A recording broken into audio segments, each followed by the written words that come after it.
The man had spent months planning this day with his fiancée.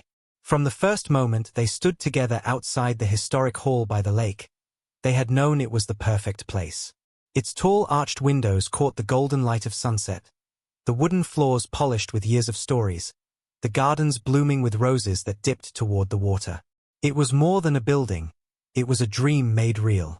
They had saved money, cut costs, worked overtime, and finally signed the papers months ago. Everything was confirmed. The hall was theirs for the date that would mark the start of their new life.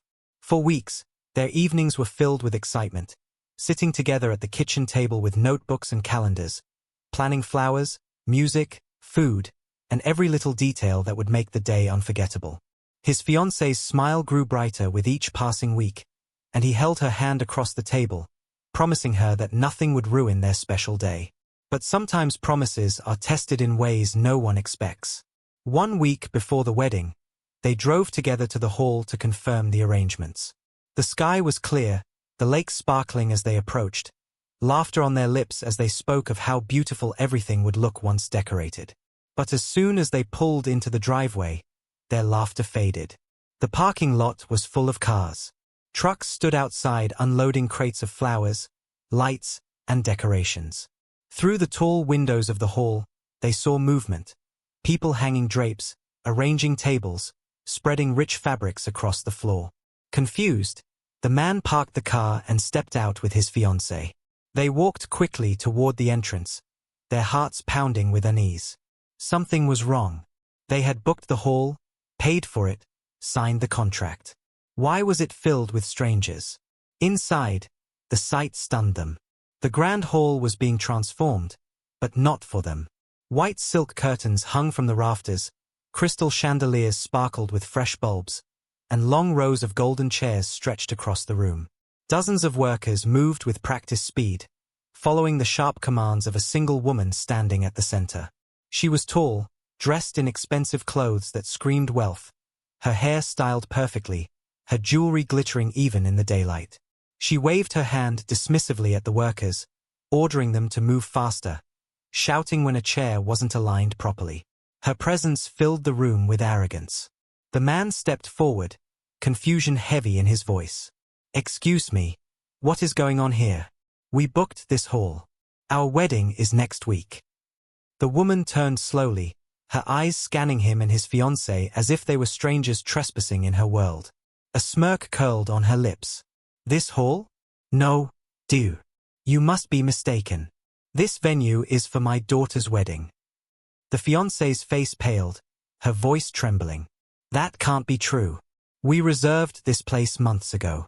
We paid the deposit. I have the contract." She pulled the folded papers from her bag, her hands shaking as she held them out. The woman didn't even look. She waved her jeweled fingers in the air as though brushing away dust. "Contracts can be changed. Money can fix mistakes. And my daughter deserves the best. This hall is hers now." Anger rose in the man's chest, but he held it back, trying to remain calm. "This is not how it works. We did everything properly. You can't just walk in and take it." The woman laughed, a sharp sound that cut through the hall. "Can't? You clearly don't know how the world works. People like me don't ask. We take. And people like you, well, you learn to move aside." Around them, the workers kept moving, though some glanced nervously at the confrontation. It was clear they were afraid of the woman, afraid of losing their jobs if they crossed her. The fiancée's eyes filled with tears, her voice breaking. "This is our wedding. This is our dream." The woman's smirk only grew wider. She stepped closer, lowering her voice as if sharing a secret. "Dreams are for children. Reality belongs to those who can pay for it. Your little wedding can't compare to mine." Her words struck like a slap. The man clenched his fists, his jaw tight. His heart burned with rage, but he forced himself to remain steady. Shouting here would change nothing. He looked around the hall, at the decorations that were meant for someone else, at the place that had been stolen from them. His fiancée clung to his arm, her shoulders trembling, and he knew he had to stay strong for her. He took a deep breath and spoke firmly. "We are not giving this up. This hall is ours. And you will regret what you've done. The woman raised her eyebrows mockingly, tilting her head as if amused. Regret? No, do. The only regret here is yours, for thinking you could ever stand against me. With that, she turned away, barking orders again to the workers, dismissing them as if they were nothing. The man and his fiancée stood in the middle of the hall, their dream shattered before their eyes. Around them, the sound of hammers and laughter filled the air, drowning out their silence. But in that silence, something deeper was born, not despair, but determination. The man's eyes hardened, his jaw set. He guided his fiancée gently outside, her tears falling silently down her cheeks. She whispered, "What are we going to do? She's too powerful. She has money, connections. We can't fight her." He stopped, turning to face her, his hand firm on her shoulder. She thinks money is power. She thinks arrogance is strength. But she doesn't know who we are. She doesn't know what we have. His fiancée looked up at him, confusion mixing with hope. "What do you mean?" He didn't answer right away. He glanced back at the hall, at the woman who thought she had stolen everything. His voice was low, steady, and filled with quiet promise. "Let her decorate. Let her believe she's won. Because the judge she fears most is my uncle. And when the time comes, she'll learn what real power looks like." The next day the couple returned to the hall, holding their contract papers tight in their hands, determined to prove what was rightfully theirs. The man's fiancée had barely slept through the night, her dreams shattered by the arrogant woman's words, but she still hoped that once the venue staff saw the proof, everything would be corrected. As they walked through the doors, their hearts sank. The hall looked even more transformed than before. The chandeliers sparkled brighter, the tables were now fully dressed with white linen and golden plates, and workers carried in tall flower arrangements that filled the air with heavy perfume.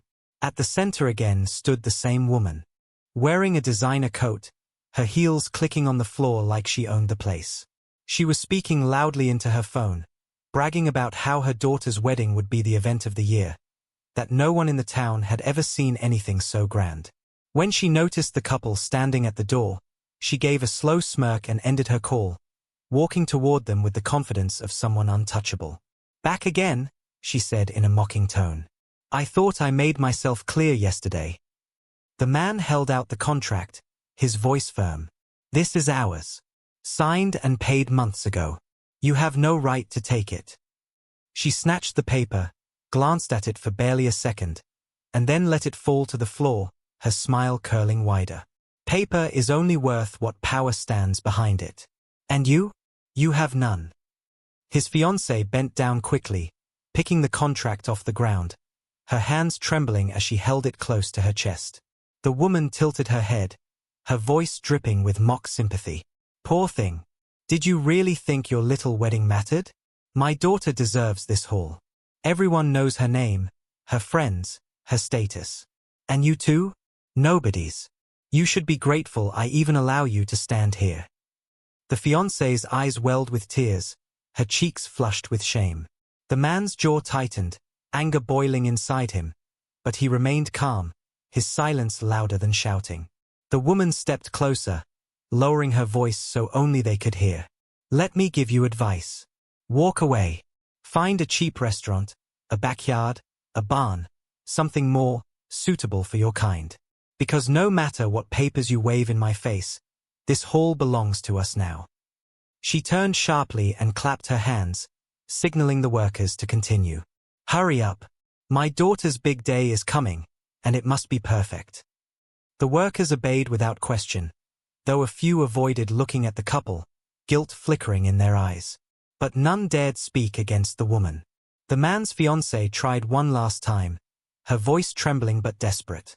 "Please. This is our wedding. We worked so hard for this. We saved every penny. We dreamed of this place. Why are you doing this?" The woman paused for a moment, as if considering the question, then gave a cold laugh. "Because I can." That single sentence crushed whatever hope remained in his fiancée's heart. She broke into quiet sobs, covering her face with her hands, her body shaking. The woman watched with satisfaction, turning back toward her workers with the arrogance of someone who believed she had won completely. The man placed a gentle hand on his fiancée's shoulder, steadying her. His voice was low but strong. "Don't cry. This is not over." His fiancée looked up at him through her tears, doubt clouding her eyes. "But she's too powerful. She has money, influence. Even the staff are afraid of her." He squeezed her hand, his gaze steady. "She thinks money is everything. She thinks she can humiliate us and walk away. But she doesn't know who she's dealing with." He turned his eyes back to the woman, watching her command the room like a queen surrounded by servants. She laughed with one of the decorators, pointing at the flowers, her voice carrying across the hall. To everyone else, she looked untouchable. To him, she looked like someone building her castle on sand. He guided his fiancée gently outside, away from the noise, away from the arrogance. Outside by the lake, she wiped her tears, her voice breaking. "What if she's right? What if we lose everything?" The man looked at her with calm determination. "No. She can take our venue for now. She can laugh. She can humiliate us. But she doesn't know that justice runs deeper than her money. And she doesn't know that the one judge she fears most is my uncle." His fiancée stared at him, her tears slowing, a spark of hope flickering in her eyes. "Your uncle?" He nodded, his voice steady. "She may think she won today, but her victory will be short. She will learn that power doesn't come from money or arrogance. It comes from truth. And soon, the whole town will watch her fall." The humiliation at the hall weighed heavily on the man's fiancée. She spent the evening crying quietly, her wedding dreams turning into a nightmare. The man sat beside her, holding her hand, his eyes calm even as anger burned deep within him. He did not speak much that night, only whispering soft words of comfort. But in his silence, a plan was forming. He knew that arrogance always left traces, and he was determined to find them. The next morning, before dawn, he left the house quietly. The streets were empty, the lake still wrapped in mist. He walked straight to the town records office, a small building that few people cared to visit. The clerk looked surprised to see him so early, but he handed over his request with steady hands. "I need every record for the historic hall. Contracts, booking papers, payment logs, everything." Hours passed as he combed through the files. His contract was there, stamped and signed, dated months before. It was proof of his rightful booking. But another set of papers caught his eye. They were newer, dated only a week ago, signed under pressure by the venue manager. The name on it made his jaw tighten. The wealthy woman had pushed her way in with late money and bribes. She had forced the staff to cancel his booking without notice. It wasn't a mistake. It was deliberate theft. He took copies of everything, slipping them into his folder. His next stop was the florist shop. The owner, an elderly woman, greeted him nervously. "I heard about the hall," she whispered. "I'm so sorry. That woman, she came here too.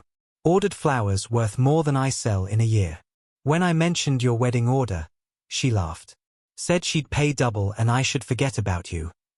The man thanked her, his calm smile reassuring. He asked her to write down her statement, and though her hands trembled, she did. The pattern was clear now. Everywhere he went, the same story repeated. The bakery, the musicians, the decorators, each had been approached, bullied, or bribed by the woman. She had spread her wealth like poison, infecting every corner of their wedding plans. By the end of the day, his folder was thicker, filled with contracts, copies, and statements. Each page was another weapon, quiet but sharp. That night, he returned home to his fiancée, who looked up at him with tired eyes. "What are we going to do?" she asked softly. He sat down beside her, opening the folder and laying the papers across the table. "She thinks she's clever. She thinks money can erase truth. But I have everything we need to prove what she's done." His fiancée's hands brushed over the documents, her eyes widening with hope. "But who will listen to us? Everyone seems afraid of her." The man's gaze hardened. "Not everyone. There is one man she fears. One man she cannot buy or intimidate. My uncle." His fiancée tilted her head, surprised. Your uncle? He nodded slowly. He is a judge. Not just any judge. He is the kind of man who believes justice cannot be sold. And years ago, she tried to cheat him in another case. He never forgot it. She fears him because he is the one person she cannot control. His fiancée leaned closer, her voice a whisper. Do you think he will help us? The man's eyes were steady, his voice low but certain. I don't think. I know. The next morning, he dressed neatly and carried the heavy folder with him.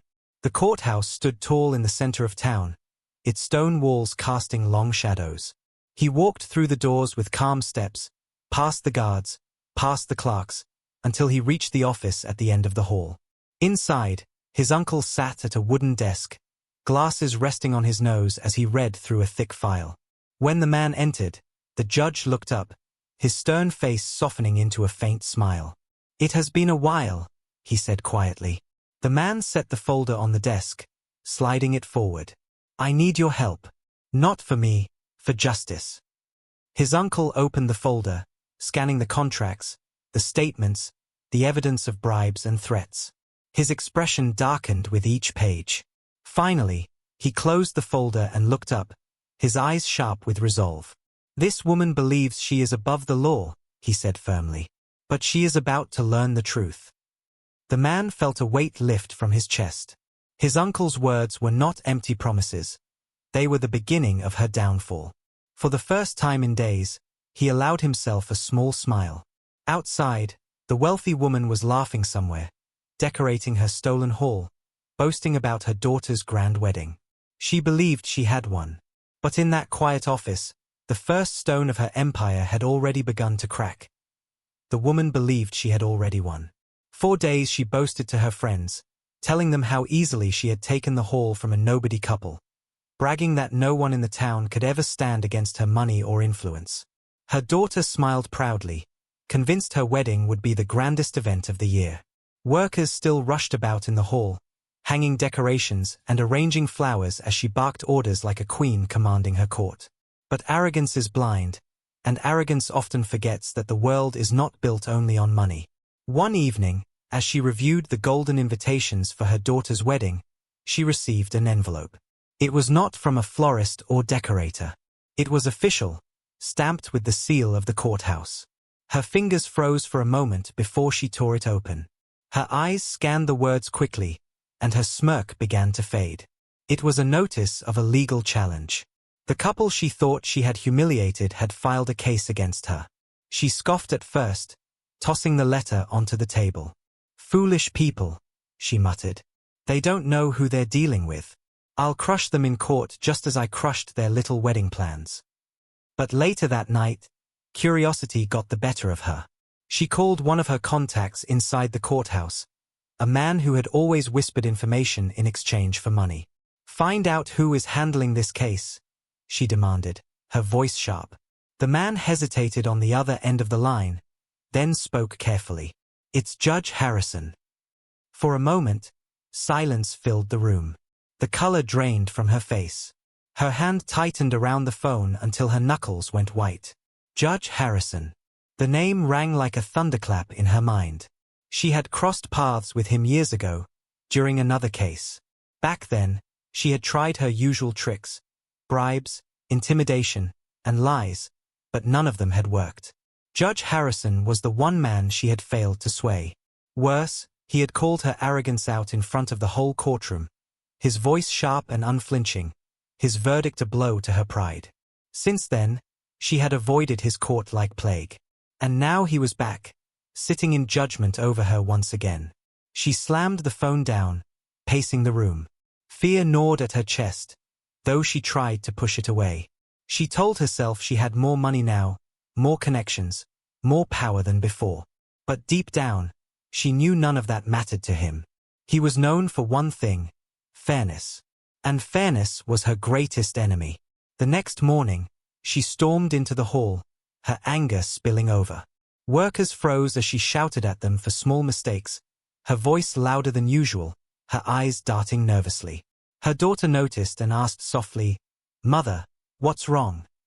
The woman snapped, "Nothing. Focus on your wedding." But inside, her thoughts churned. What if the judge sided with the couple? What if the evidence was too strong to ignore? What if her perfect plan crumbled before the entire town? Across town, the man and his fiancée prepared quietly. Unlike the woman's chaos, their home was calm. The man sat at the kitchen table with his folder, reviewing the documents again and again. His fiancée watched him, her fear slowly turning into trust as she saw his steady determination. "Do you think she knows yet?" she asked softly. The man gave a faint smile. "By now? She knows. And that's why she's afraid." Meanwhile, in the woman's grand house, she paced back and forth late into the night, her glass of wine untouched on the table. She replayed the judge's voice in her mind, the way he had looked at her years ago, unflinching, unafraid of her money or status. It haunted her, clawed at her arrogance, cracked the mask of power she had worn so proudly. For the first time in years, she felt something she had long forgotten: fear. The day of the hearing arrived, and the courthouse buzzed with whispers long before the doors even opened. Everyone in town had heard what happened at the wedding hall, and many came to see what would unfold. Some came out of curiosity, others out of quiet hope that the wealthy woman would finally be humbled. The man walked in with his fiancée at his side, calm but firm, carrying the thick folder of documents under his arm. He wore a plain suit, nothing flashy, but his steady eyes spoke louder than gold. His fiancée clutched his hand, her heart racing, but she drew strength from his calmness. Across the room, the woman entered like a storm, her heels clicking sharply on the marble floor, her daughter trailing behind in a gown of arrogance. She held her chin high, though her eyes betrayed a flicker of unease. She spotted the judge's chair at the far end of the room and her stomach twisted. She tried to hide it, plastering a smile on her face, but every step felt heavier.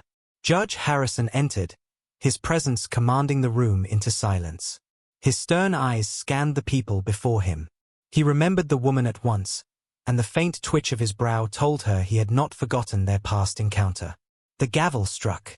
"Court is in session," he announced. The man's lawyer rose first, presenting the folder of documents. "Your Honor, my client and his fiancée booked the historic hall months ago, with signed contracts and payment receipts. Yet, days before their wedding, they discovered another family occupying the hall. This was no mistake. It was theft through intimidation and bribery." The papers were laid out in front of the judge. He flipped through them, his expression calm but his eyes sharp, catching every detail. Next came the statements, the florist's trembling words, the bakery's confession, the staff who had been pressured into silence.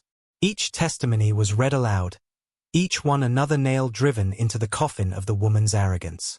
Gasps filled the courtroom as the truth unraveled piece by piece. The woman shifted uncomfortably in her seat, her hands tightening on her daughter's arm. She tried to whisper, "It won't matter. I'll talk my way out." When her turn came, she stood dramatically, her voice loud and sweet as honey. "Your Honor, these accusations are false. These people are simply jealous. I only wanted the best for my daughter. Surely, you can understand a mother's love." Her daughter nodded, her face painted with practiced innocence.